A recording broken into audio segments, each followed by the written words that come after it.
Hey everyone, welcome back to the channel. Behind me I have a 09 Jeep Wrangler. This thing has the 3.8 liter V6, which is the old school minivan motor as I call it. And it's in here today because this vehicle needs a rear diff service. The cover is leaking on it. It's time to reseal it and fill it up. Now this vehicle has around 125,000 miles on it, so it's about time to do some maintenance on it. And this particular Jeep is going to be a part of my I guess you can call it a mechanical restoration series that I'm going to be doing on this. This vehicle owner wants to do quite a bit of work to this thing because it's actually in really good shape, and this has a solid drivetrain, I guess you can call it, at least for a Chrysler. This 3.8 liter V6, the older one, is a lot better than, I hate to say this, the newer V6 that they got in there that has a bunch of problems. But either way, let's go ahead and get started on today's video. We are looking at the rear differential on our Jeep. Now, typically, the reason why you would want to remove this cover is to service it, but in our case, we also do have a little bit of seepage here. Now, when you have seepage like this, you want to be careful. You want to check things like your breather line, which is this, for your rear differential. Make sure that the differential can vent. Otherwise, you might have little leaks like this. Now, as far as the service on this, I want to say someone's probably been here before because typically the original or the OEM won't smear silicone on like this, and this has a little bit of extra, so maybe someone has been in here, which is good. That means it's been maintained. I know the vehicle owner said that they have done maintenance to it before. So for those reasons, we're gonna go ahead and tear into this. Let me go ahead and grab some tools. Where I'm going to choose to begin is to remove our fill port. Now this particular differential does not have a drain port, so you got to remove this cover, and this thing's on there pretty snugly. Let's see if we can go ahead and just take this off and see if there's any surprises on here. Not too bad. Some fluid coming out, and it looks like it's been serviced before. This fluid is actually pretty fresh. It may be a tad bit overfilled from the looks of it, just by how much is running down here. It's pretty level on my lift. My arms are pretty much level with everything, so we have a little bit of rundown, but overall not horrible. Next thing that we're gonna do is go ahead and remove our diff cover bolt. And these are 14 millimeters, I wanna say, if I'm not mistaken. So we're going to go ahead and take these off one by one.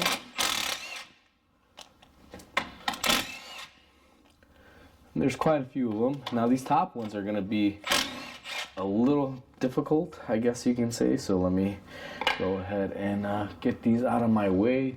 And what I'm probably gonna do is grab an extension. We're back in it with a swivel extension here. We're gonna go ahead and just loosen this top one off, and we're not going to remove it fully, and then we're going to go ahead and remove our last remaining bolt, except for the one that we purposely left up here. Now what I like to do is always leave a bolt or two here, and the main reason being is that when you pop this cover open, the whole cover doesn't come out and just splash you with oil and get all over your floor, or pretty much anywhere you don't want to get oil. So what I'm going to do next here, and I need to grab my pry bar. Gonna come in here with a pry bar. Sometimes this won't work, and I have a feeling it's not gonna work on this one because this cover is pretty shallow compared to the rest, I guess. So let me grab another tool that we're gonna need here. In a scenario like this where our pan, you can see, is pretty much right on par with the housing, there's nowhere to really pry on. If you have a seal breaker, you can use that. What I like to do is grab this little Matco, prying tool or spatula. I don't know what to call it, but this is made for oil pans. You can see you can hit the end of it. It's a striking tool, and then a little hammer like this one. And what I'm gonna do is just kind of grab the corner and work this tool in here just to break the seal. And that was actually not too bad. And look at that, looks are deceiving because that fluid looked pretty fresh coming out of that hole, but over here you can see it's really metallic-y. Let me see if I can point the camera down. I mean, look at that fluid. Looks a little metallic-y. It looks a little bit different more in person than on the screen, but either way, looks can be deceiving on these sometimes. So what I'm gonna do now is let this drip out and drain here, and I guess while it does that, I could probably just remove this last remaining bolt that we left here to keep our cover from getting oil all over our floor. And we're going to go ahead and pull it off and just push it here to the side. And then we're just going to let this drain a bit. We've been draining for a little bit. Most of it's dissipated. Go ahead and just remove our extra silicone here. I like to do is just run my tool across the edge, and usually it'll break it off. Someone used too much silicone last time, but it's hard to get these beads right. We might even wind up doing a similar thing. I try to keep my bead consistent, but either way, what I'm going to do next is we're going to clean up our mounting areas here on our differential. You can see there's silicone and shmoo all over it. So what I'm going to do is take a plastic little mat that I normally would put on the interior of the car. And what I'm going to do is go ahead and push this all up in here to protect our differential gear and everything, just like so. And here's the thing. You don't really have to do this because we're going to clean this out really well with brake cleaner as well. But it's an extra precaution when you come in here to clean up these surfaces to keep debris from getting in there. Now it's time to clean. My method is a oatmeal cookie, as I call them, and my die grinder here. We're just going to come in here and just kind of clean up our areas and remove any extra silicone. So just kind of show everyone, because it's going to get pretty loud. Just going to do something like this.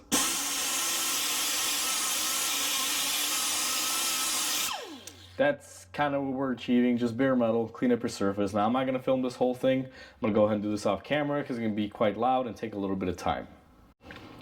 Now we've gone ahead and cleaned up our surfaces, and it's time to remove our bag. We don't really need this here anymore. And quick tip, careful with bags because they can get caught on your die grinder. But as you can see, we got pretty much no dirt in there. Now what I like to do, and I'm going to get my tools out of the way here before I do this, is we're going to take some brake cleaner. I use this pressurized can. Everyone has seen me do this for a while now. What I like to do is I come in here and I will clean this whole rear assembly off and just use some brake cleaner. And in addition to the brake cleaner, what we're going to do now, initially this still has a lot of oil in it. I don't know if everyone can see that part down there. Well, that's oil. So I'm going to try to get in all these little crevices, and I'm sure I'm blocking the camera here. Let me see if I can get everyone here on a different angle so you can actually see what I'm doing. But I'm just trying to get in all these little crevices where oil would hang out, any sort of sediment. And we're just trying to give this an initial cleaning. We're not looking to go crazy here. Just give it a nice spray, get all the oil to run down. Now you will notice that I have a blue rag here that's clean. And this is what we're trying to take off, just this little fine clutch material. You'll find it kind of everywhere. And here's the thing, you'll never get this whole assembly clean, but we're just gonna basically wring it all out. And then once I'm done, what I'm going to do is take some shop air, and we're just going to blow all the brake cleaner off, make sure it's nice and dry, and then we can go ahead and move on to cleaning our cover. So once you're done, and you guys can kind of get a good idea that this thing is nice and clean now, one little tip too is make sure you put your transmission in neutral, because you can actually spin the ring gear here and the sun gears and everything and just kind of spray everything down, get it from all angles. I did a full 360, sprayed it around and landed back where I was, and then used my air to clean everything up. Now here's the thing, I got somewhat of a clean glove. I'm gonna go ahead and put my finger in here. You can see you're still gonna have some dirt and debris. You're never gonna get it 100%, but you're trying to flush out as much as you can. And feel free to go down the wormhole as much as you want. Use as much brake cleaner as you want. But at the end of the day, this thing's gonna get sooty again. I mean, you wanna just get it nice and clean. Typically down here is where you'll get most of the soot remaining. You can see we still gotta get most of that out. And what I do is I'll take like a blue paper rag like this, or a shop towel, and I'll stick it in there. I'll let it soak everything up before we go into full reassembly. But you can see we pretty much got everything cleaned up and covered up here. Now one thing that I do want to mention, and it's going to be a little difficult to see, if you look in here, there's a little bit of traces of silicone. If you see a hole that looks like this one where it's plugged up, pull off that extra silicone, because you do not want to try to tighten your differential bolts with having anything in there that's impeding it. So what I like to do normally in this scenario, like this one should come off with air. Just like that, I blew it out. And I'm gonna do that to all my holes here too. Just come in here with some air and blow them out, because the last thing you wanna do is drive a bolt when there is liquid or oil in here, and you can basically run it down and crack the housing. So I always encourage, go around, just spray some air with some brake cleaner in here, and make sure you blow them out, just like we're doing. And I'm sure the camera's picking up that we're getting quite a bit of stuff off. So everything is blown out. Now we are ready to pay attention to our cover, and our cover being right down here, if I get the camera zoomed in right. So what I'm gonna do to this thing is we can see that we have quite a bit of nastiness in there. So you can actually wipe this stuff off and see how much cake and buildup is on here. What I'm gonna do is clean this up with some brake cleaner, and then I'm going to take my die grinder and clean off our mating areas, just like we did on our differential up here, where we cleaned up our surface areas where they're going to mate, and we're going to make this thing look like it's brand new, basically get all this stuff off. Now I'm not going to cover that on camera. I'm going to go ahead and do it off camera, just because it's pretty much the same drill as we did up top. So now that we have our cover cleaned up and our differential, one thing that I want to make sure that I stress out is that I clean these things about twice. So right now is our preliminary cleanup. Before I go into full assembly, what I'll normally like to do is just make sure there's no more dirt, debris, or anything on my gear side. And same thing on our cover here. We're going to give it a quick, thorough cleaning as well with just some brake cleaner, get off any dirt, grease, or anything. Because the next step, once you get everything cleaned up, is you got to basically glue this to your differential housing. So the way you do that is basically prepping up your areas, get them nice and clean. You're going to want to use a nice gasket maker. I like using the right stuff. You'll see me, put the coating on here. And you want to be consistent with your beading.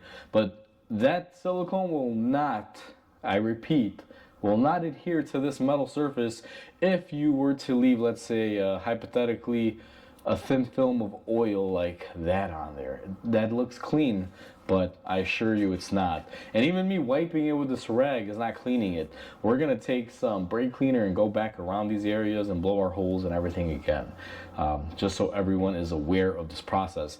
The cleaner and the more prep work you can do to these surfaces to get them to glue up will basically make it easier for you when it comes time to, reinstalling it and having your gasket maker stick correctly. So just be mindful of that. Everything is cleaned up. We're gonna go ahead and do our little quick cleaning preps again for the second stage of the cleaning. I always like to be very thorough and neat on these, and then we're gonna go ahead and get some silicone on here, which I'll show you how I do that when we are ready, and we'll go from there. Now it's time to add our silicone to our cover. And what I always like to do, the way I start off, is I'll take a clean paper towel and spray a little bit of brake clean on it, just like that. Nothing crazy. And what you're going to want to do just on the mating surface, it's kind of like prepping before you get a injection. Let's say you go to the doctor, they clean your skin off with alcohol. Well, that's what we're doing. Our mating surface here, you want to make sure that there is nothing left. Now, it looked clean before, but look, guys, there was some stuff on there. So always do that and give it a second or two just to kind of air dry, and I try not to touch it after this point. Now what we're gonna do is go ahead and take our Milwaukee caulking gun here. We have the right stuff from Permatex. Now this is where it gets a little difficult because sometimes it's hard to keep a consistent bead. What I do is I normally will lay down a bead and then I will smear it, but I'll show everyone my process here. Let's go ahead and start on this. First we gotta prime it, and it's all about throttle control on these. As you can see, I'm not really flowing it like crazy, but I'm also not trying to cover every little basis either. I'm just kind of getting a nice consistent bead around over here, just like that. Now it seems like there's going to be an ambulance that's passing by, so if you guys hear a siren, you know why. So what I'm going to do now, I kind of made a little bit of a mistake here. You can see we got some silicone in there. We're going to take our rag with some brake cleaner, and we're just gonna go ahead and just remove that from that inner surface area. So I got my bead on there. I did smear off a little bit in here and I cleaned it off camera. We're gonna go ahead and just clean off a little bit. I got some silicone that was in there. And then I'm gonna take my finger that we already have pretty clean glove here, but we're gonna clean it up really good. Now what I like to do is once you get your bead set on there like that, clearly you're not just gonna wanna put it on there like that. We're gonna have to spread this out, or at least I like spreading this out. So what I'm gonna do is just take my finger, kind of tilt it in an outward position, and I'm going to just smear the silicone, creating a nice little surface. And this ensures that, one, I get all of my air pockets out if there's any air pockets in here, and it gives a consistent bead. It's kind of like I guess you can say, tampering it. You're already thinning it out, so that way you don't have to, do it on the car and risk it potentially going inward or outward. I'm just leveling it off here, because in reality you don't need a lot of this sealant, you just need a little bit, and this is how I've always done it, and I have yet to have one of these come back to the shop leaking. Now that I smeared it, you can see that I really didn't care if there were bolt holes there or not. I just kind of did my thing. So what you do now, or at least what I like to do, is I will take a screwdriver like this and come in from the bottom and just basically poke out any silicone and clear up my whole area here. So you can see, you can kind of jam it in there, clean it up. This is my little process, and that way you can get all your bolt holes cleaned up. Now I'm gonna go ahead and do that more off camera, clean them all up, and then I'll take you guys to the back when we're gonna go ahead and reapply this. We are now looking at the rear diff, and I did the same thing. Got a clean rag with some brake cleaner, and just like we did on the cover, just go around the outer perimeter of where you are going to mate your sealant. You want to have this oil free, and then what you're going to want to do, let's get this kind of out of our way. We're going to take our cover with our silicone, and we're going to go ahead and line it up. I try to shoot for one good lineup, and then what I'm going to do is start putting in our fasteners. So there's going to be a few of these, and once you start one or two of them, it gets a lot easier. So I'll normally put one at the top, and then what I'll do is put one here at the bottom. Now that we got all of our bolts in there, what I'm going to do is take my impact, and we're going to snug these up in a cross pattern. We're not looking to get crazy with it. We're just looking to snug them up, get our silicone to basically smear up a little bit, because you want to let this harden just a tiny bit, and you want to leave a little layer in between. So this is always my method, and is how I've always done it, and I've never had one of these things leak out on me. And if anyone is paying attention, I'm not going to Ugga town on this. Again, just running them down just like that. What I'll typically do is give this a few minutes, let it harden just a tiny bit, and make sure that it's setting up, and then we can go ahead and torque it. And just to give everyone an idea, that's kind of the beading action that you would like to see out of this, and a lot of shadows there with the lighting and everything. But I'm gonna give this a few minutes, and just let it harden up a little bit. Now on this gasket maker, you can actually go ahead and just run them down if you want. I always wait just a couple minutes, and then I'm gonna torque everything into place. So no need to really go into too much detail on how to tighten bolts, because if you don't know how to do that, you probably shouldn't do this. But overall, I'm gonna let this do its thing, and I'll be back with everyone. Our cover is in place and seated. We gave it about, I want to say 5 or 10 minutes. I just took a phone call from a customer, and we came back here and we torqued it up. And this is the final product. As everyone can see how much smearing we got. And if you're not keen on what we're looking for, we're looking at how much silicone is popping off the sides there. As you can see, just the right amount, nothing too crazy. If you're getting globs of it coming out this way, then be aware that globs of it are getting in there, and that's not going to be good for your gears. because last time I checked, they run on oil, not on silicone. So be mindful of that. Now we need to fill this up, even though this is a pretty quick setting, silicone. What I'm gonna do is give this about an hour or so, and then we're gonna go ahead and fill this up. And also, for those of you wondering why I didn't clean the outside of the cover, this Jeep is gonna be in my shop for at least a week or two. We're doing quite a bit of work to it. I'm going to let everything harden fully, and then I'm going to be coming down here and pressure washing and cleaning everything. So all of this will be cleaned up, but for right now I'm more focused on getting the jobs done. If you are not going to wait too long, what you would want to do is clean this prior as much as you can, because right now you don't want to spray any sort of chemical cleaners or anything while the silicone is still fresh. You got to give it at least a day or two just to play it safe. Now that we have everything torqued and it's pretty much ready to go, I've already gone ahead and put about 1.5 bottles worth of fluid in this differential just for the sake of time. Now this specific differential, it calls for friction modifier, so I have a bottle of some friction modifier that we are just going to pour in here as well. And pretty much this is how you fill it up. I mean, just through this port right here, as I'm sure you guys are able to see. We're just going to go ahead and pour it in there. Now, like I said, I already filled this up pretty much right there. So I know this thing's almost full.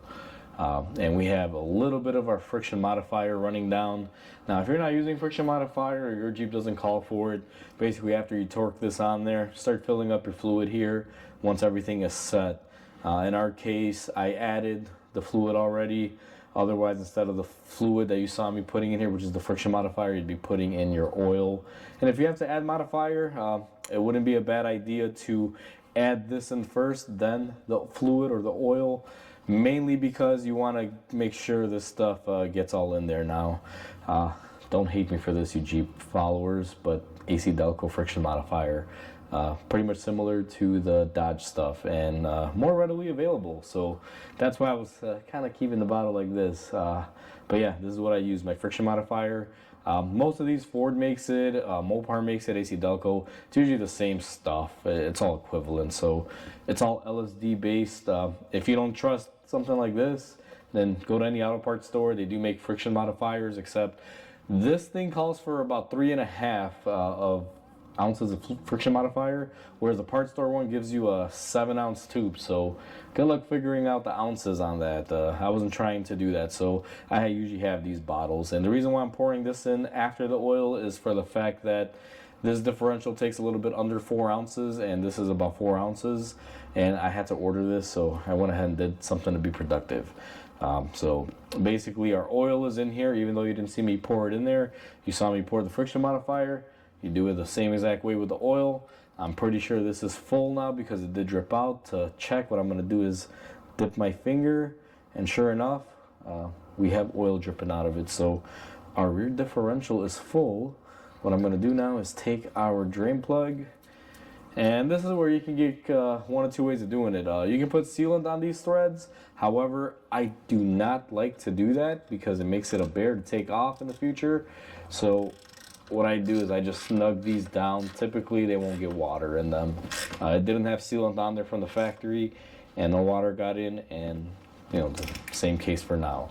And we're not looking to hulk this on there, just nice and snug, just like that. And she is pretty much all done. What you also want to do at this stage is clean up your mess, obviously.